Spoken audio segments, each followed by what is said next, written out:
sort of prophetic foresight that Diane was going to die and I was going to marry him. That was messing with me all through college.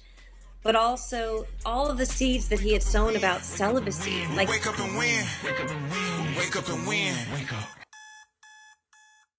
What's up, guys? Blaise Foray here, and Christina, my wife. Another episode of the Wake Up and Win podcast, and we're excited to be back with you today with a sobering episode today. We have a survivor story. So trigger warning if you're listening with kids around, or wouldn't do it actually. So today's story is Mike Bickle's youngest victim that has come out and told her story. It's Tammy Woods, and we commend her for doing this. And she came out first in the Kansas City Star, as well as Julie Royce article. And she had reached out to us a while back and said that she was interested in having a conversation of what it might look like to come out with her voice on camera. And so we started that conversation, and we're very thankful that she put herself out there in this way. I know she had told us kind of what her goal was. So, right. Yeah. Well, I just remember when we first talked to her, she said, she's like, I'm not trying to build anything. I don't, need a platform. I'm not trying to start anything, but I want to help if I can. Mm-hmm. So if it will be helpful for people to hear my story, then I'll share it. She said she wanted to share it obviously for people just to know the truth, mm-hmm. but also for other women who may be out there who have experienced similar things, who are experiencing something like this right now, just to give them courage, I guess. Give them courage to have a voice and to stop potential situations in the future. Yes. So I think you'll be blessed and encouraged by this. You'll also be startled and shocked by this if you are not aware of everything that's gone on, or if you're not the type of person to read articles. This will help you kind of have something to pass to those who have questioned what's going on in Kansas City, what's going on with Mike Bickle, when will he be restored back to ministry, all this stuff. You may watch this and go, oh my gosh, this man should never be restored back to ministry, and possibly never should have been in ministry in the first place. Because he should be in jail. If you follow the logic of the legal system and what he did so many years ago, you'll also get a perspective and an inside perspective of a victim of clergy sexual abuse and the psychological games and the manipulative games that are played on their minds, especially, and this is a reminder, this started when Mike was 25 and she was 14. And so we want to highlight that because it was illegal activity. It was sexual activity, everything but what she describes as everything but the act of intercourse. And we're talking about a 25-year-old clergy member and a 14-year-old young girl that respected and honored and trusted this person. And so, again, trigger warning for all this stuff, but today's episode hopefully will help bring light to this and bring justice, not only in this situation, but in others. And we also, just a quick note, today's episode, we did have the kids going crazy a little bit. Going a little crazy. Yeah, so there was a couple moments where we just do our best to just forgive us. We try to edit out different spots, and I disappear. She'll disappear all the time. I'll ask questions to Tammy. I'll disappear. She'll ask questions and talk to Tammy. But thanks for your patience and all that. Thanks for your support in watching the show and continuing to share the show, and make sure you're subscribed and share this with your friends or people that are trying to learn more about what's happening at IHOP KC. All right, God bless you guys, and we'll jump right in. Welcome to the show, Tammy. thank you, guys. It's a privilege to be here.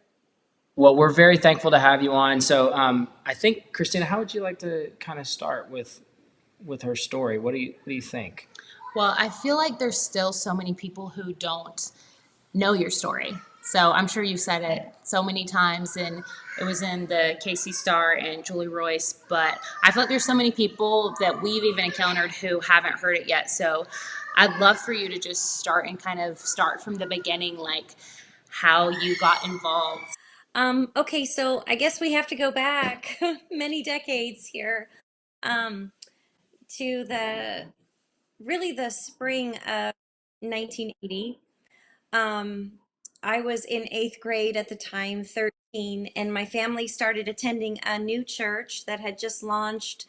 It was like the first Sunday after Labor Day, 1979, and this was the spring of 1980. So just a few, we were a few months into the launch of this new church. Mike Bickle was the pastor, senior pastor at 24 years old. And my family started going and pretty quickly became a very integral part of this very young, vibrant, a lot of young couples, singles. So my parents in their late 30s were kind of the older people of the church. It was in the summer. I turned 14 at the end of June, June 30th. And somewhere around that time period, that summer, we went to a potluck dinner to kind of meet new people in the church and really get planted. And Mike and his wife Diane were at this potluck, and he kind of singled me out and was just sort of playfully engaging me, but I was super shy. So I was turning all kinds of shades of red, just having the attention on me. But he asked me how old I was. And when I told him 14, he could not believe that I was only 14. He thought that I was older. So then the conversation switched and he asked if I babysat, which I did. And so he told me he would be in touch. Um, Not long after that, on Thursday mornings in the summer, my uncle is a veterinarian, or was a veterinarian. He's retired now. And on Thursday mornings, he and his technician would do surgeries. And so I would go in, put on my little white smock, and answer phones and work the receptionist area. And working there that morning, Mike called me. He had got the number from my mom and just introduced himself and said, "Hey, I'd love to pick you up from work. You get off today and kind of meet with you and talk with you about babysitting." So we went to Mazio's Pizza, and I remember just being so overwhelmed. I mean, I was one of those painfully shy teenagers, super introverted, and maybe I talked on the phone with a boy, once or twice in fifth grade with my best. I mean, I was just like, I didn't know how to even conduct myself. But he asked about babysitting, asked about my family, and I just kind of writhed my way through it, just feeling so uncomfortable. But I landed the gig and was going to become their Monday night babysitter. They had a standing date night on Monday nights. Shortly after that, I started babysitting for their two sons. Luke would have been almost 2 years old. Paul would have been about 2 months old, somewhere around there. Mike took an interest in me in terms of I think he just saw in me a genuine hunger for the Lord. I saved when I was 10 and baptized in my swimming pool. And I think that he just saw I really wanted to know Jesus. I wanted to understand the Bible.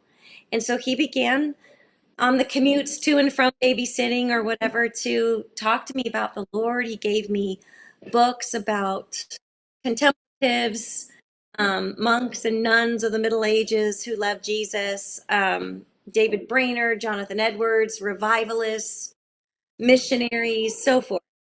And in the midst of that, my heart really was coming alive. But Mike began just finding ways to chauffeur me places, to be with me, but also grooming my family.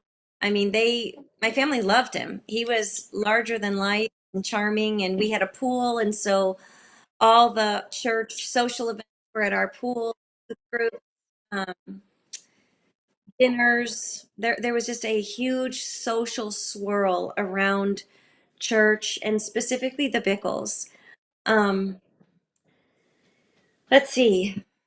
He would drive me home from youth group. He would pick me up at the bus stop. I mean, just finding ways to be with me. And one night, this was shortly after school started, I think, or shortly before I started my freshman year of high school. One night driving me home, he pulled off on an underdeveloped lot. It's now a YMCA in a medical building. And he just said, "I have a question to ask you." And I thought, okay. And he said, here's my question. Do you feel for me as more than a friend. And I remember just my heart racing because I thought I was in trouble. I thought, here's my pastor. He's 25, I'm 14, and he has somehow picked up that I have a crush on him. Because at 14, you crush on the Hardy Boys, you crush on, Donny Osmond or the guys back then. Um, and here was this person that, we looked up to.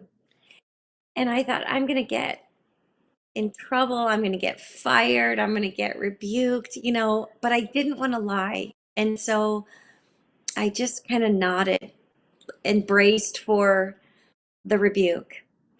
And instead, he said, okay, I have another question for you. Do you think that I feel the same for you? And I was not prepared for that. I didn't even know how to answer. And so I said, I don't know. I don't know. And he said, well, I do. And it was that moment that everything changed in my world. Just to give you context, my family, it was a Christian home, very loving, supportive home, very secure. Mom, stay-at-home mom, involved in our lives. Dad, veterinarian, also super playful. Sports in the backyard and very involved. I played racquetball at a national level for a number of years during that season. Dad was my coach. So we were tight, not perfect family, but a very secure, stable family. And I can look back at that moment and just go, that's when everything became insecure. That's when guilt and confusion and anxiety and things just came flooding in. Um, and yet, mysteriously, in the midst of all of that, was also this budding love for the Lord and hunger for the Lord, um, and growth in the Word of God. So it was just like it's all just mixed in. Um, let's see. So there's nothing, you know, sexually inappropriate right away. Just increase of His presence in my life. Like I said, he would put things in my locker at school and I'd find them in between classes. He had me calling him once or twice a week, just this standing appointment during my lunch hour, from the freshman payphone, which was right next to the office. And I had to kind of wolf down lunch and go and make this call. Um, and I was just, I was so much pressure because people are going, who are you calling? Who are you calling? Who are you always calling? And I couldn't say anything. And really, he just wanted to call and tell me what he was reading, tell me what he was working on for Sunday, tell me he missed me, tell me he was looking forward to seeing me. But I'm like holed up in this corner of the payphone, trying not to let anybody hear me or know what was happening. He would show up at the racquetball club and watch me work out. He would pick me up after school, drive me to the hospital where my grandma was to visit her before I had to cheer a football game at 4, and then he'd drive me back to high school and watch me cheer the football game. Um, just this dominant presence in my life. Um, it became more physical just in that he would hold my hand or slide his arm around my waist. He would play with my hair, kiss my forehead, kiss my hand, kiss my cheek, those kinds of things. And then that just progressed to, more sexual expressions, um, that led up to everything except sexual intercourse. And one of the things that Mike would say to me often was, if anybody ever saw anything, caught him, that I would have to own it. And by that, he meant the initiative had to be on me. I had to be the one initiating, pursuing it. I had to own this. So you said he said it basically, if we get found out, if anybody finds out about this, you have to own it. You said like you have to be the one that initiated. This is basically on you. This is on me because he had a family, a young family, and he had a ministry, meaning you have John, Tammy, you know. And it's interesting in looking back that when he originally asked the questions that kind of turned everything, he asked he set me up to say it first. He just said, "Do you feel about me as more than a friend?" He had me go first. Um, and I didn't realize that before, but looking back, I'm going, so he could say the initiative was hers. She told me that she felt for me as more than a friend. And so, um, yeah. So that You feel like, in some senses, I'm so sorry to interrupt you. Let me just hone in on that that's point for a second, and then I want you to keep going from there. So you feel like, in some ways, even that far back, the way that he manipulated these situations was to kind of get the woman to say almost the first move, in a sense. I mean, I can't speak for anybody else, please, just because I just found I just had this frame as of December 2023, but I can look back in my own story and just say, I know how many times he said that to me, that you have to own this if something happens. And at 14, as a firstborn, perfectionistic performer, people pleasing, straight A student, um, for him to lay that on me was so much pressure. I was constantly going through the scenarios in my mind of what if, like how am I gonna explain this to my parents? How am I gonna, explain this to my extended family? And it was an enormous amount of pressure. And I knew he meant it because there would be times where he would be holding my hand and he would hear a sound or hear a voice down the hallway, and he would literally throw my hand from his, just cast it away with force, um meaning like, this is going to be on you, I am not going to own this. um so it was an enormous amount of pressure, yes. But at the same time, um while all this is going on, he did tell me multiple times that he believed Diane was going to die and that we would be married. And at one time, he did tell me in that he said, he believed Diane was going to die, we would be married. And he said, and you could be Lukey's mom. I'm 14. Wow. And Luke is Mike Bickle's son, and he was 2 or 3 at the time. Yeah, two, three, two and three. Mm-hmm. Wow. Yeah. How did that? So you're hearing that type of talk from him, and you're 14 years old. And I know you talked earlier about kind of the security you had growing up because of your family structure, and it just sounds like an amazing family. You said at this stage, the anxiety and the fear and the instability started. As much as you feel comfortable, just talk to us about how those things made you feel and how you walked through that those next few years. Yeah. There was this pervading guilt, confusion, anxiety. Guilt in the sense of, I know what the Bible says about these kind of relationships and about the covenant of marriage, right? Um, but it's confusing because this is my pastor, who is this passionate, fiery, anointed teacher of the word,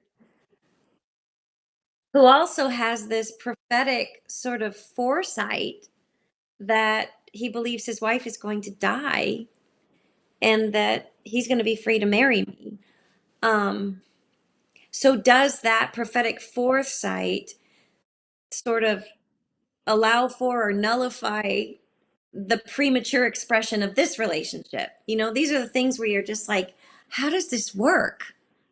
Wow. I, Yeah. As this a is her. 15-year-old who had been looking up to him already and saw him as an on fire, Jesus loving man of God, probably already saw him as prophetic from whatever levels you understood prophetic at that time.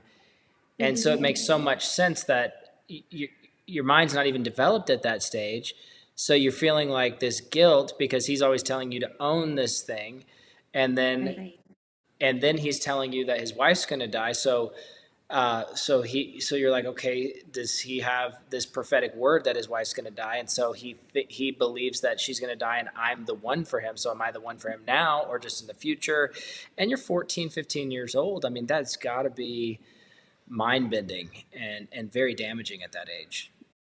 Yes, it was a lot of, like I said, just a lot of anxiety, uh, of hiding, and in the hiding, there's the isolation, and so he continued to isolate me from my family, because I couldn't tell them, isolate me from my social circle, from my best friend. We can just tell we just went separate ways in high school, so that I didn't have close friends. I had him.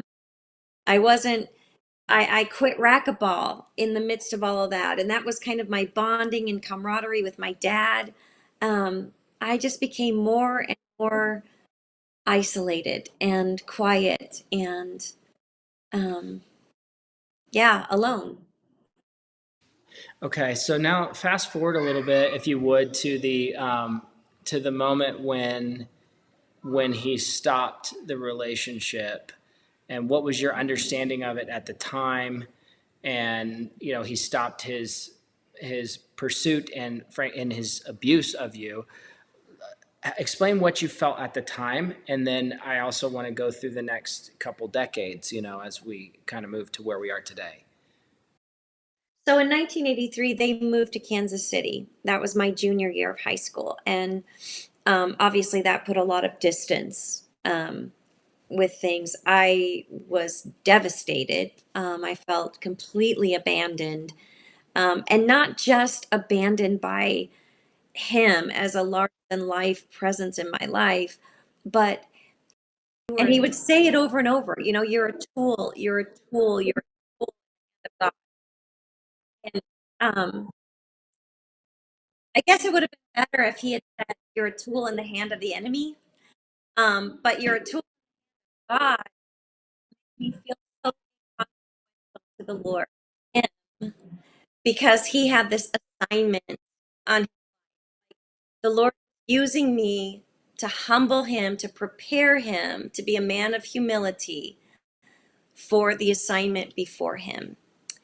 Um, and so that just went in as an arrow, I think, in terms of my identity in Christ, my value, that just expendable. And so when he went to Kansas City, he took a number of families with him, and they were sort of the passionate, prayerful people, the ones that I was around in the prayer meetings, and they were all gone. Just this huge vacuum in my life, not just of him, but sort of the fiery ones, the burning and shining ones, and I was left behind.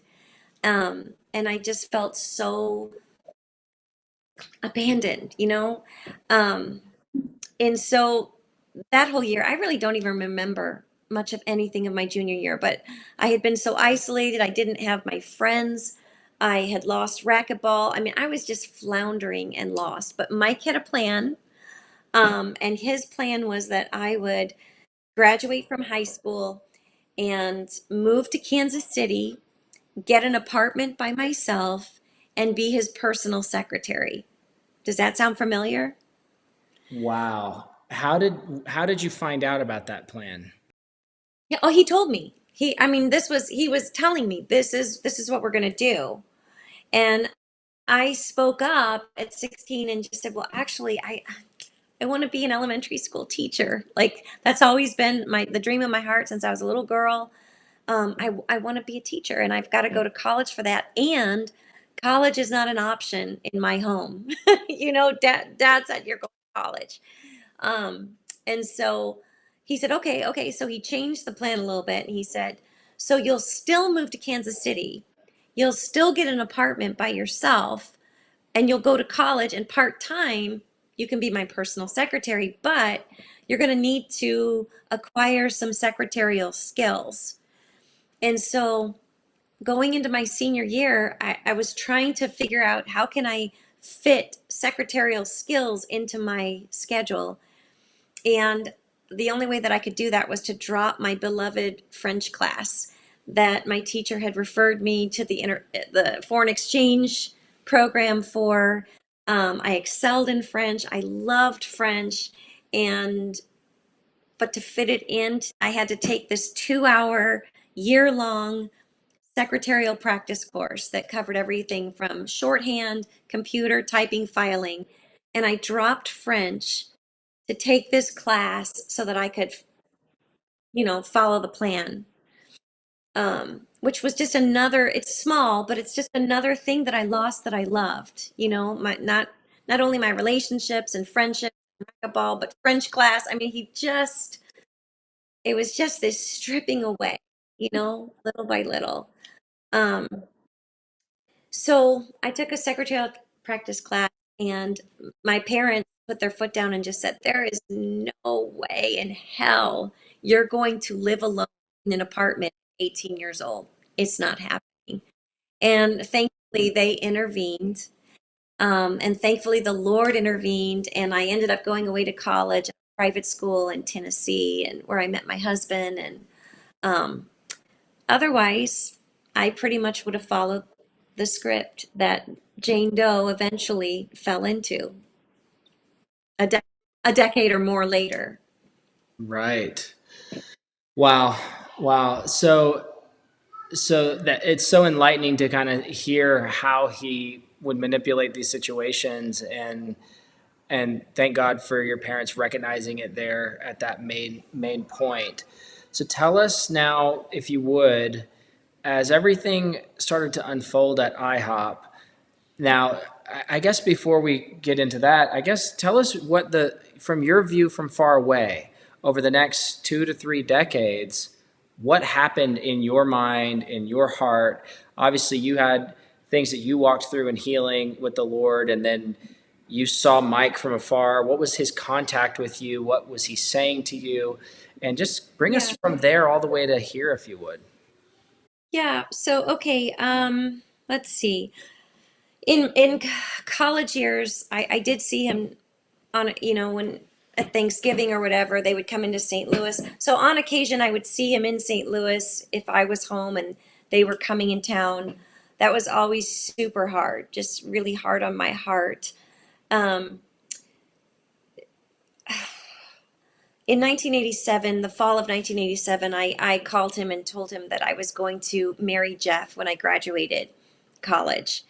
And he said, the struggle had been because number one, the sort of prophetic foresight that Diane was going to die and I was going to marry him. That was messing with me all through college.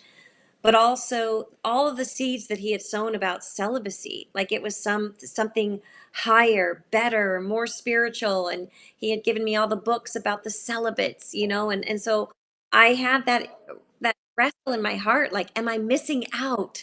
Am I selling out if I'm not celibate? Or am I supposed to wait and marry this guy? But I'm feeling drawn to this man here, to Jeff. And so I had this about 3-year wrestle of all those dynamics that I believe the Lord confirmed in kindness to me. And I could tell Mike, I'm going to marry this guy. He said, I'm not coming to the wedding. It would be way too painful. I'm not going to do the wedding. Diane and the boys did end up coming, but he called me on the morning of my wedding and to bless me, and ended up sobbing on the phone, which just flooded me with that wave of guilt, confusion, like, wait, what am I doing? You know, on a morning that I should just be absolutely filled with joy and anticipation and gratitude, I'm wrestling with these. Did I make the wrong decision? You know, am I disobeying God? You know, all of that. Um, I got married, and that was kind of the end of any sort of physical pursuit. And I have to say, you know, in all of that, he was always remorseful, or appeared to be repentant, remorseful, tears. He asked the Lord's forgiveness. He asked my forgiveness. And because of that, that's why I made that pledge of, I got you. You know, I will take this to the grave. And all those decades, I really framed myself as his greatest mistake. I was his greatest mistake. He was 25 years old. He made a terrible mistake. Everybody makes a mistake, right? Um, I forgive you, mercy. And that's why I covered him, because he was always remorseful. Um, he never asked me to, you know, lead a prayer of repentance or anything like that. He always did that. Um, Over the years, he would call 2 or 3 times a year, mostly telling me stories of what was happening in Kansas City, all these amazing things, which just left me feeling hollow on the inside. I just felt hollow. I felt left behind. I felt left out.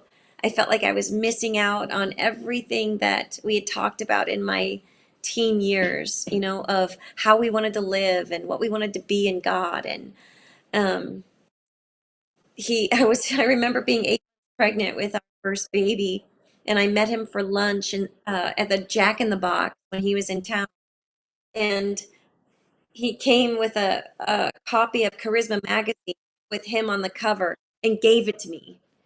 And I remember just feeling like, I am such here I am, just big as a barn, first grade teacher, really small life, you know. I mean, that's how I'm processing. I am so much lesser. Um, so those interactions never felt good, because it was always his grand stories, the chariot, the black horse, you know, all of these things that were happening, the prophets, all the Kansas City prophets would stay at my mom and dad's house, you know, and come under mom's hospitality. And yeah, Mike just used their house as this hospitable base, because mom would make homemade everything for them, you know. Um, in 1996, so he would come in and even preach at our church, which was his old church. It was a new version of South County Christian Fellowship, just under a new name. And he would come back once every other year or something, and preach, and all that was just hard. It was just hard to see him, you know, and feel like he just moved on. But you But he also, would, and I want to come back to that. So he was coming to preach a lot, etc. But you also said, you know, and I know you mentioned this in in the article with Kansas City Star and Julie Royce, but that you made a commitment to him because he seemed remorseful early yes, on. You made a commitment to him uh, to never out him or to never tell the story, etc. Because you thought, well, he's repented. So as the time went on and he would come back and see you, you just thought, did he kind of check you on that? Where are you at with that? Have you told anybody? yes, yes. He would, well, he wouldn't ask me directly that. He would just remind me how important it was that, you know, I never say anything. Just remind me, because, you know, now this ministry that was small in St. Louis was now growing and growing at Metro and so forth in Kansas City. And I would always assure him, you have nothing to worry about. Like, love covers, right? Love covers a multitude of sins, and to the grave. And I am a woman of my word, to the grave. Um, I didn't want him obviously his sons and to grow up with a father in prison. But even as we got beyond that, it was like, there's just no need. Look at, like, we're doing good, like, look at what the Lord is doing in and through him. And 1996 rolled around, and he came in town and stayed with us to help the elders of our church through some difficulties. And at that time, he surprised me and just said, we just need to cut all communication off. And at that point, it was like, he was talking maybe 3 times a year or something, just on the phone, or maybe getting together at lunch if they were in for Thanksgiving or something. Um, and I was so blindsided by that. And he's just doing this for the sake of righteousness, for the sake of doing what's right. We just need to cut off all communication. And I'm thinking, but it's like, why? What are we, I mean, why is it wrong, to even just, have communication as friends, or because the way that I translate that as just a young mom was, I'm not even fit to get the crumbs, of this super spiritual community. I mean, like, I'm a stay-at-home mom. I'm drowning in little tykes and diapers, and just, imagining what it's like to be in Kansas City with the prophets and this, and now he's saying it's just completely cut off. And all of that, those era years of being a tool, you were a tool, just got unearthed again. And I had sort of this little spiritual crisis, this self-worth crisis of, I'm not even worth the crumbs of this passionate community. Um, and so we'll just cut it off. What it did, it caused an internal earthquake in my heart, but it forced me into a year-long plus study in the Song of Songs, not Mike's study, but a different one, Bob and Rose Weiner. And the Lord just began to bind up all that brokenness and teach me, what, Tammy, you're not a tool. I call you Hephzibah. My delight is in you. And he just drove the roots of my identity in him and my value as a daughter to him deep in his love during that time period, because we didn't talk for 5 years. Now, when we put the timeline together, when he was cutting things off completely with me in 1996, that's when Jane Doe was saying we were starting. So it wasn't about cutting things off for righteousness, or it was just like, I've really moved on. Right. Yeah. So you weren't made aware of that though until a few months ago. Right. December 11th, I didn't see any of this clearly until I read her victim statement, and I realized I have the screenplay to her feature film. Wow. So whenever you read hers, there was no part of you that like doubted it or was like, this can't be, because you were like, oh, this is my life too.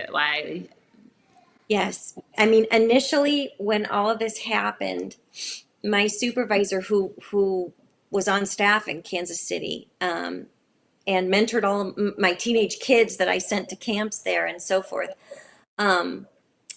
He texted me and said, I need to FaceTime you and Jeff. I've got some news. And we were on our way up north on this little escape, out of town. And I told him, we're on the road. Can I just put you on speaker? And he said, no, I really need to FaceTime you, which was so weird because he never does that, never.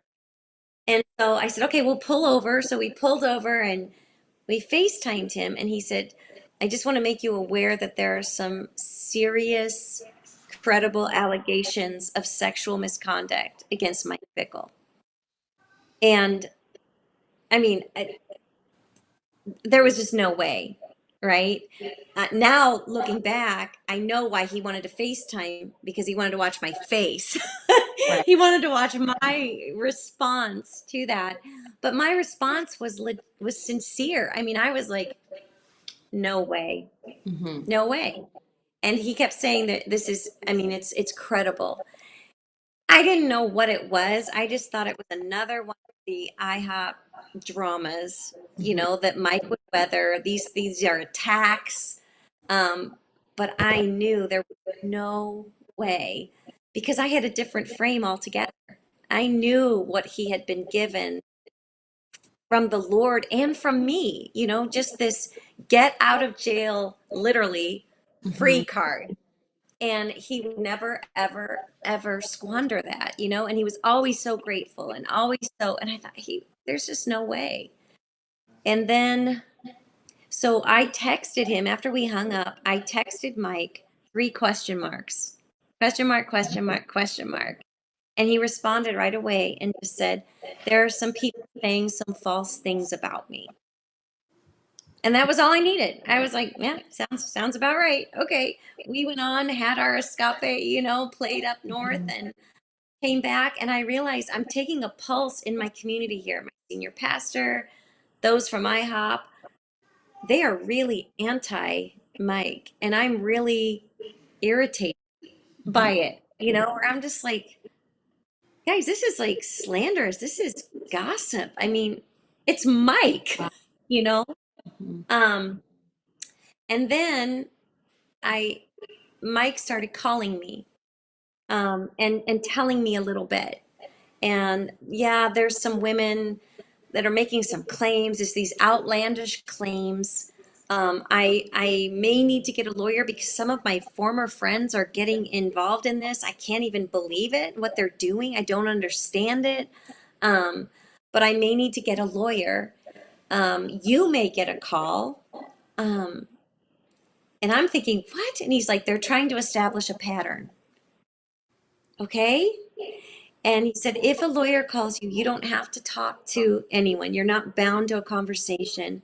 But if you do want to prepare a statement, you could say, well, he's the godliest man I know. And Wow. I'm thinking, okay, I'm probably not going to do that.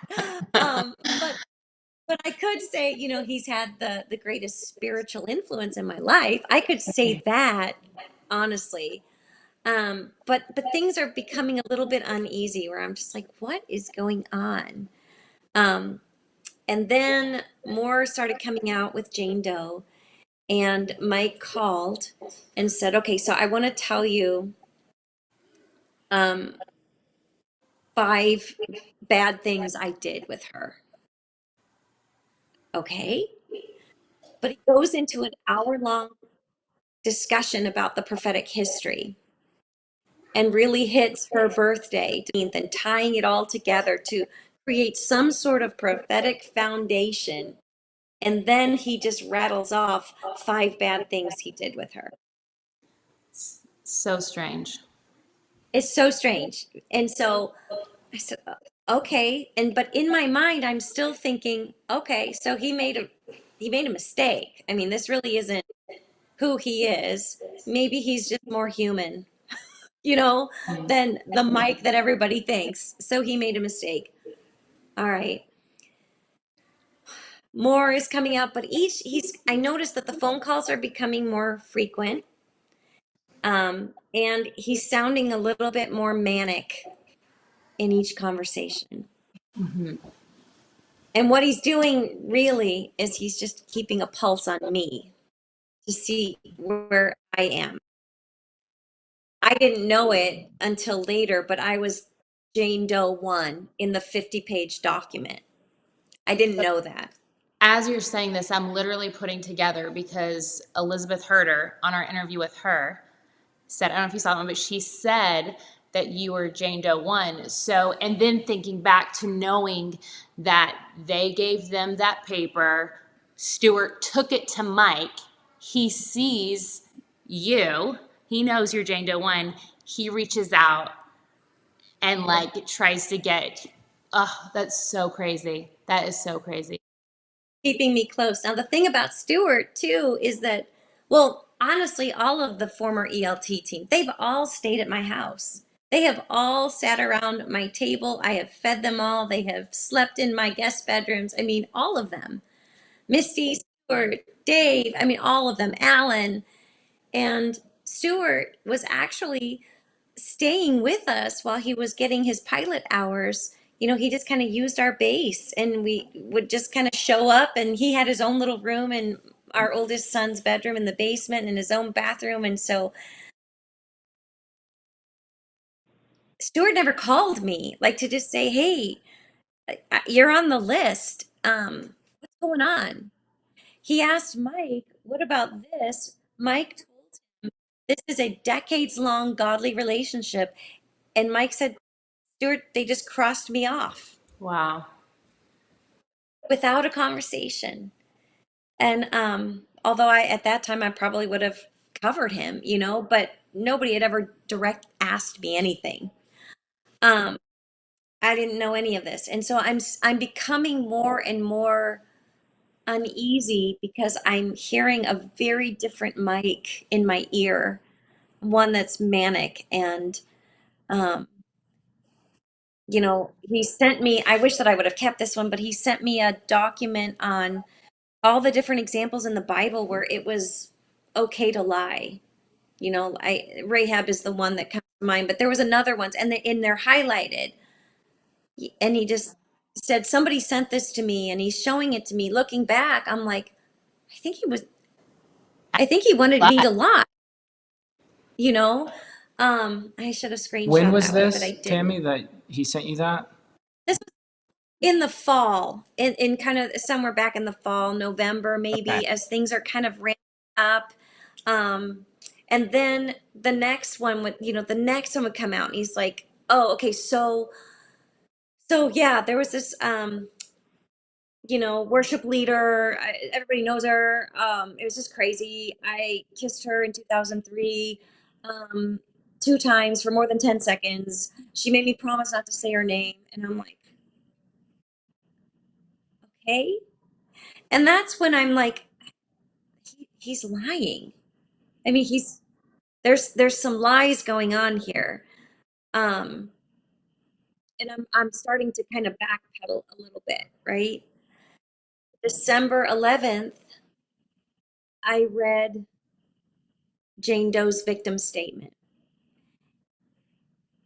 And that's when this internal detonator just went off inside my soul.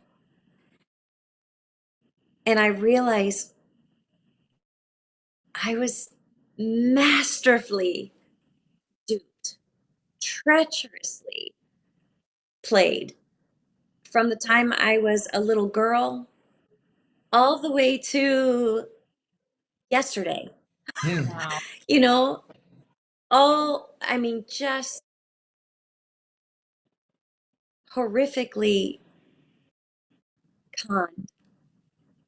And not just me, but my entire family, my children, my mom, my dad. I mean, just it, like, oh my gosh. And so that was a hard moment.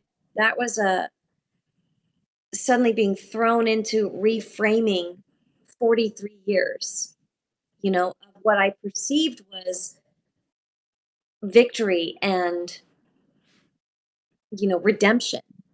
Like, this is what it looks like for wrong things to be made right.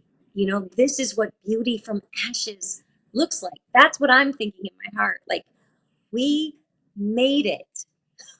We really made it. We chose right. And Jesus honored, and he's been glorified in our families and our lives and our ministries. And all of a sudden, that moment, I told my husband and some others, like when you're watching a crime thriller and you have the hero and the heroine, and it's just these almost dying here and almost dying here and against all odds, and it's just this huge struggle, and they make it, and they're bloody, but like they make it, and then you're feeling that closure and that And then all of a sudden the music turns just ominous and you don't know why. Like it just, and then one of them reaches up and just does this and pulls off the mask, and they've been the villain all along. You know, I said, that's what it felt like. That's what it felt like sitting by my fire, reading Jane Doe's victim statement. Like, I've been, in this all along, rooting for him, standing up for him, defending him, um, believing in him, because that's what love does, right? Love hopes all things, bears all things, believes all things. Love never fails. And by God, I was going to love him through this, cover him, because that's what mercy does. And I felt about this big and about this foolish, like just the last one to see it. But I wasn't there. I wasn't in Kansas City. I was just flying blind all these decades, believing him, Well, you I'll know? tell you what, being there in Kansas City for 4.5 years, and then many others that were there for 20 years plus didn't see it either. And so it was a masterful disguise. It was a masterful manipulation. And he was very, very good at it. And I wonder if he believes his own lies. I seriously wonder if he's that far down the rabbit hole that he believes his own theology about all this stuff and his own lies about all this stuff. And even the fact that he sent you that document about when it's okay to lie, because I've found in looking back at my time in Kansas City from '08 to 2012, that and the way they churn and burn so many people, it's always mission over people, mission over individual. And it doesn't matter how many people you burn on the mission, because it's a prophetic mission. In the same way Mike told you, you are a tool for my humility. Well, no, that's not the truth. You are not a tool for anybody's humility. You are a child of God the whole time. And that is what Jesus would say of us. But a manipulator that's in their own grandiose prophetic story says, you are a tool for God to use for me. You are a tool for God to use for me, so on and so forth. And so I'm just hearing, just the way that all this all went. I mean, it's pretty mind blowing, but I only went that direction because you said I wasn't even there to see it. But even those of us that saw it couldn't see it for some reason, Some people still don't see it. Some people still, you're exactly right. Yeah. Yeah. Yeah. Yeah. I feel so seen now by the Lord and so heard by the Lord. Just all the years of crying myself to sleep, the years of that anxiety and that guilt and the confusion, where I look at it and I just think, how did he think that his God-given gifting of teaching and leadership would somehow be more important to Jesus than the hearts of these women? Mm. Jesus would just say, well, this gift is so much more important, than these hearts. And so, yeah, I'm grateful that light is penetrating the darkness and exposing all that's been hidden really in plain sight. Yes. Yes. Well, go ahead, Christina. I think you wanted to say something. All right. Well, did you have something? No, you first. Well, I just want to know, once you did, which maybe you're about to get into that, whenever you decided like you were going to share your story, I'm just curious if you've had a conversation with him since then, or right before that, or right after that, or if he's reached out, or. No, I never intended to share still, even after reading Jane Doe's um, victim statement falling apart, um, I, after I kind of composed myself, I did reach out to him and basically said what I told you. I have the screenplay to her feature film. Like I know what you did. And he was very quiet. And I just said, but here's the deal. I don't want to get in drama. I don't want to do this. I am going to still take this to the grave, not for you anymore, but for me and for my family. I just don't want to get drug into all of this. Um, and he was like, I understand that. I understand. I'm so sorry. But he was still really pressing the this was just a mistake. This was just her. She's a drama queen. She made way more of this than it really was supposed to be, et cetera, et cetera. But I'm kind of done, in my heart. I know. Um, but I'm grieving and I'm stepping back and I'm telling the Lord, I don't want to be a part of it. Our church goes into a 21-day fast like we do every January, and the Lord just begins to wrestle me to the mat. Like, you've got to speak. And I keep hearing what they're doing to Jane Doe, in terms of just brutalizing her with all the gaslighting and the name calling, and I'm getting madder and madder on the inside, because I know it's true. I do believe her because I lived it, you know. Um, and so on January 30th, the fast ends on January 30th. Our third little grandbaby was being born, and I just felt like the Lord was just saying, you have got to give birth. You have got to get your story down as well. And so I just sat down through tears, wrote it out in a little spiral notebook because I'm old school. And, just my tears have smeared the ink on it, everything, where I just wrote a letter to Mike and Diane because I just wanted to get my story down for the first time in 43 years, put words to it. Didn't know if I would send it or not, but I just had it, And then I just kept feeling that press of the Lord. And so I put a fleece before the Lord and I just said, okay, here's the deal. I'm not going to tell Jeff or my family. I'm going to go to my senior pastor.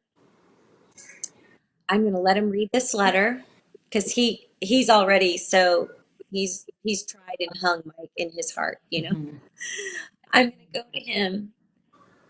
And if he plays the diplomat, like, I don't really have a dog in this fight, don't really want to get in here.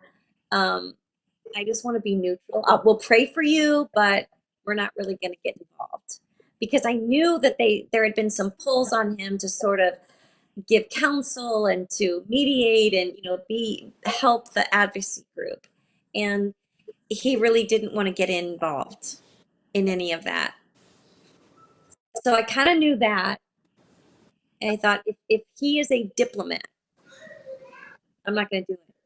Lord, I'm not going to drag my family out there. I'm not going to get out there and just get killed.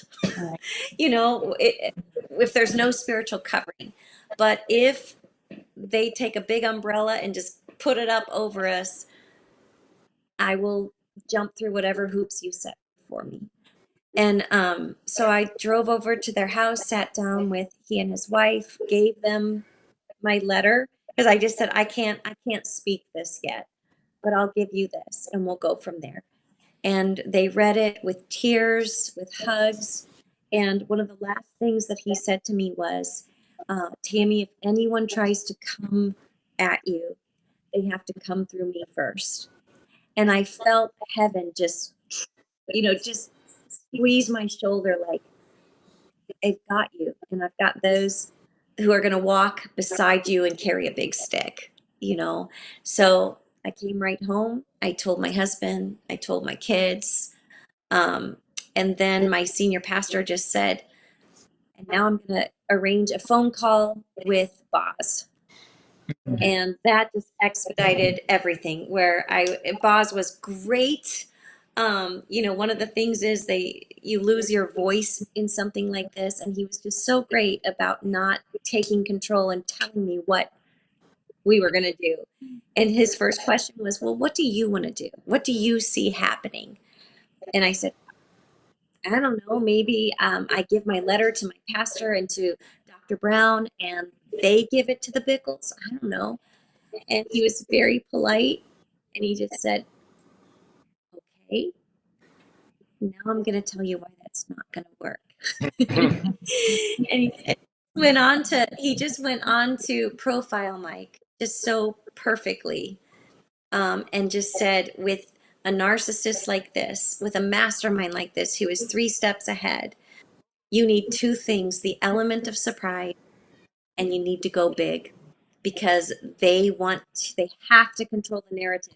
So you've got to go so big that he cannot get out ahead of it.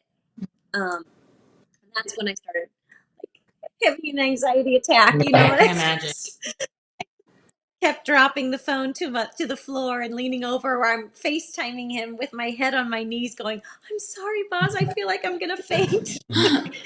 So courageous. You're such a hero, Yes. I'm going to out. So he was great, and he just walked me through the steps, got me connected with Judy from the Star. She was also tremendous, and really we were just trying to go big. Just get the story out, try to go big, the element of surprise. Right before that happened, Mike had messaged me and said, do you have time for a phone call? We made a video last night. Diane and I did. Paul filmed it. Luke was here. And I just said, I have my littles right now. I can't talk, but just send me what you have, and I'll look at it when I can. He didn't send the video. He sent the script that he had written that they put in a video. And the reason behind it that he told me, he said, basically, I want to call Jane Doe a liar without calling her a liar. And I said, what do you mean? And he said, well, she said that I said God said that Diane was going to die and that we were going to be married. And he said, I never said God said. And if people believe that I said God said about something so terrible as that, then they would be tempted to believe that things in the prophetic history aren't true, what God said. And if the prophetic history isn't true, then there's so many staffers that are losing support in all of this. And I want to reassure everybody how true the prophetic history is, so that support will keep coming in. Like, he's very concerned for these poor IHOP staff, right? Sure. How you make the jump from God said Diane was going to die to this is connected to the prophetic history, I don't know. The point being, there's probably a guilty conscience about the inaccuracies and the falsities of the prophetic history. That's just my personal opinion, because the jump to me doesn't seem rational. So he sent the script. I read the script, and I was reading it like this, like, just what am I reading? I mean, where his lines, then it says Diane, yes, da da da da da da da. His line, Diane, yes, it's a multi-generational story. Or thinking, exit stage left. I mean, it was just so. I remember reading that. We'll have to link that below so people can read the whole thing, because you shared that was it in a Julie Royce article too? Yep. Was that in there? I Or think somewhere it's shared also. I can't remember where, but we'll have to drop that, because I remember reading it and it was exactly that, making Diane say that she believed that she was going to die young. And she is the one that started saying that. and like putting it on her in like a really weird way. Yes. And the fact that it's all in the family, it's the two of them and two sons filming it, directing it, where I'm just like, what is happening? What is happening? And so I didn't know how to respond because I already had my interviews lined up for like, just a couple days away. Wow. I needed everything to stay quiet. I needed Wow. everything. And so the I was just like, Lord, what do I do with this? That's wild. The And timing I thought that he reached out to you right before you were about to go public. the tabs were very close. Like we were allies, stay an ally. And he would just always say, I trust you, and I trust, no one in this hour. I trust you. 17 was code for Proverbs 17. A friend loves at all times, and a brother is born for adversity. And and so I answered him honestly, and I just said, "This is not going to help your public opinion poll. This is not going to do that, and I don't think this is what anyone out there wants to hear from anyone." Bickle, and I just sent it, and he thanked me, said they would hold it back. He trusted my opinion. I saved him from making a mistake. The next day, the McNamara report came out, which only gave him a bloody nose. And so he was feeling really good because I answered him honestly, like an ally. The McNamara report did very little damage, and then my story came out. So, And then once, and then I blocked. okay, I was gonna say, so no, he didn't reach out or anything. Yeah, probably best. And No. then once your story came out, then I know you mentioned earlier that you knew Stuart so well, and he did not reach out whenever he knew you were Jane Doe 1 and ask how you were, if this was true or anything. So once your story actually came out, did you hear from Stuart or? Yeah, not right away. But yes, Stuart and Dave Sliker both did text me just how sorry they were. There are no words. So grieved to learn of these things. Yeah, but that was it. Right. Yeah. I was asking if Say that part Stuart reached out to her after she shared her story and texted her and said that, he was sorry to. And you could, because you had that friendship with Stuart, and so at this point, now that everything's kind of dropped and you came out with your story, and it really turned the tide. It really did, Tammy. Like, it turned the tide, and everyone went, oh my gosh. And then many people started apologizing to Jane Doe. And that was the next day, whenever IHOP finally came out and said even that we believe Jane Doe, we believe Tammy Woods, it's after that story. Yeah. It's definitely shaken up everything and everybody. And I mean, battle lines have been drawn. I hate to say it like that, but it really is. And it's definitely a mindset warfare, a spiritual warfare for sure. But there's a mindset that I think, and I don't know, I think you could maybe speak to it as well. You mentioned this on our first phone call when we were chatting just about, even big leaders in the body of Christ that come out and say these kind of statements that, and we get a lot of flack for any time we call out a leader when it seems like they're making a statement about IHOP KC that's not, it doesn't feel responsible. It doesn't feel relatable. It doesn't feel like obviously just frankly sensitive. And can you talk even, I don't know, there's the Rick Joyner, Chris Valens, and even Sean Foyt, these people like, Steve Strang, and Yeah. in your shoes, what do those statements come across as, and what are your thoughts on where the body of Christ is on this issue?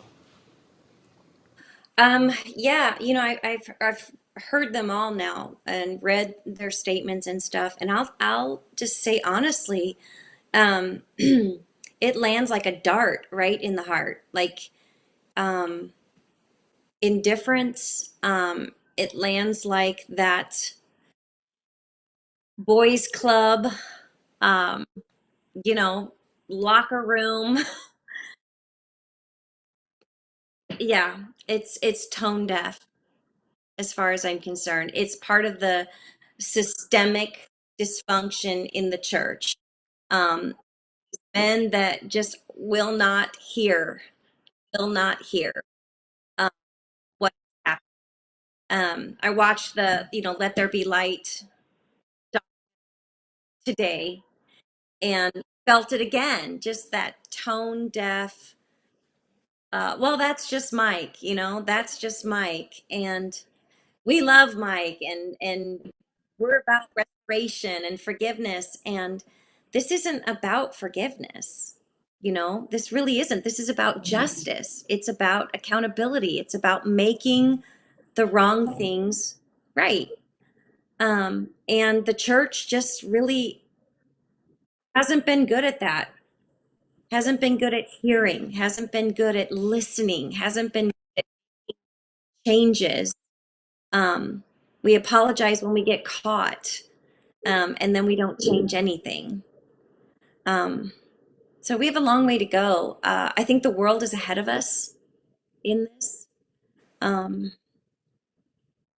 yeah, even On the a legal system. on a Mhm. similar note, similar question. So those are the like popular pastors who have come out with statements since then.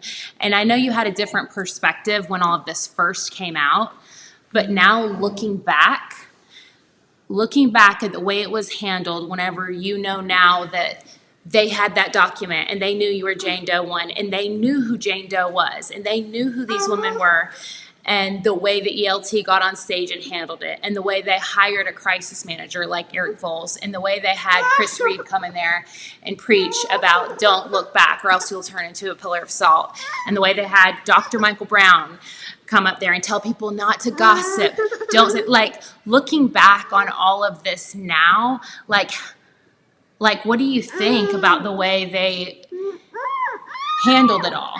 I know. And I want to be tender because in crisis, nobody is at the top of their game, like everybody's floundering and everybody's drowning.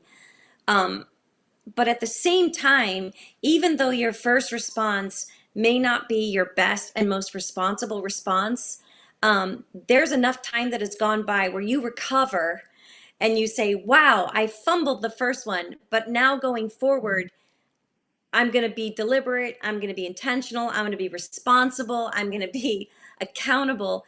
That never happened from my perspective. That never, I mean, you got to give a little bit of mercy and grace and a little bit of tenderness initially because you're all in shock and nobody makes good decisions or says things the best when you're in shock. And so we have to just take the shock period and just go, okay, bummer. Mhm. All right. But where we went from there never got better as far as I'm concerned. And the voices weighing in, like you said, the Stephen Strang and Rick Joyner and all these guys saying, oh, Mike Bickle is my friend. And I love Mike Bickle. And I just want to say to all of them, listen carefully. Mike Bickle does not have friends. He does not have friends. He has victims and he has opportunities. And you will have been used as a victim or an opportunity to serve his purposes. But he does not have friends. And he is not in his little man cave right now thinking about Rick Joyner and so grateful for Rick Joyner and Stephen Strang. I guarantee it. And so when I hear them say that, I'm like, wow, they are so duped as well. They just have this mindset that they're friends with Mike Bickle. You're not. You're not. Mhm. Yeah. Well, I think that's a mic drop statement right there. And I think that it describes him well from somebody who's known him for 40 years and the way that he kept you at a certain arm's length for 40 years for the purpose of keeping you controlled and quiet. And I just think I think it's God's justice and God's redemption in your life to use you as the youngest victim of Mike Bickle in clergy sexual abuse now to be the first that we know of. And in this way, when Mike was in his mid-20s, I guess we had TH who came out. That was from when she was 15 and he was 20. But for you, the youngest, there's no medals here by any means, and that's not what I'm saying. I'm just saying that it's pretty redemptive to see you now at how old are you? 29, Tammy? Forever 29. No, I'm 57. At 57, with your story coming out and just speaking the truth, like just very boldly and very, very passionately. And we really appreciate you doing it. And it really is the hammer. What's the story? JL, right? The nail through the head of the king. And it's like in that tent. And, we're not looking for the kind of justice that's retributive, but we do want restorative. But restoration for Mike, I just think restoration for Mike is to get out of public ministry, to admit to every single wrongdoing, and to admit to every single lie. And if he can't do that, then there's no restoration. Doing that is restoration to the Lord. Doing that is restoration with the victims. And there's nothing he could ever give back. There's not enough money. There's not enough anything. There's not enough words he could give back to you and to so many others. But the body of Christ needs a fixing in their minds on this issue, because, like you said, so many are we're so in the business of restoring these ministers back to the place of power where they just duplicate the problem again. And I think God's done with it. I think God's done with it. In clergy sexual abuse, in spiritual abuse, it's an hour of reckoning and awakening. And we appreciate you for, to use a phrase that was coined by this movement, a forerunner in this. We appreciate you for being that forerunner in this. And so, Christina, do you have any final thoughts here? I do. I want to know if there's anything that you want to say, or any, I don't know, advice maybe to women who are out there who are experiencing something like this, or are realizing right now that they have in the past experienced something like this, and just a word of, advice or encouragement, or anything you want to say to somebody in that position. Yeah, I just think if I could say anything, just one thing for me is that I know that there's nothing that Jesus and I together cannot handle, with Jesus. And that just taking that baby step into the light, into just using your voice to tell your story. It doesn't have to be in the Kansas City Star. It could just be to a family member. It could be to a counselor. It could be, to your neighbor. It doesn't matter. Tell your story. And those that are still being scripted and manipulated and threatened, even by Mike Bickle and the leaders of IHOP. I don't even know. I don't know what's happening there, but your story is powerful enough. And when you bring your story into the light, those shackles really do break. I mean, I felt freedom, and I didn't even know that I was in bondage. All these years I had a different frame that wasn't bondage, but when I told my story, it was like, wow, there's something that happened of freedom. And I would encourage victims, tell your story and come out of the shadows into freedom. So. Well, thank you so much, Tammy. We really, really appreciate you just coming on the show, telling your story publicly here like you have. And we're going to definitely see, I think, a lot of people set free from this episode. Just coming into, I love what you said. You don't have to tell it to the Star. You don't have to tell it to Julie Royce. You don't have to come to us. But just a family member, a person in your life, a trusted person, can really bring that freedom. And so we just appreciate you giving that advice and just having the courage to come tell your story here. We're very, very honored that you would come and speak with us and share the story through our platform. And so, that said, Tammy, thank you so much. God bless you. And I want to say to any of the women out there, John Does and Jane Does and John Does, because there's both out there throughout the IHOP community and throughout charismatic Christianity. If you have a story and you need a place to tell it, I think that the best place to go to start would be Blaise. Going to Blaise, we can put a link to his website there, and take your story there. That would be a good place to start, and then he can direct you. So, that said, thank you so much, Tammy. We appreciate you. Thank you so much. Grateful for. And of course. Well, God bless you, and we'll see you all next time. Thank you so much for joining in, and we'll see you all in the next episode. Take care, everyone.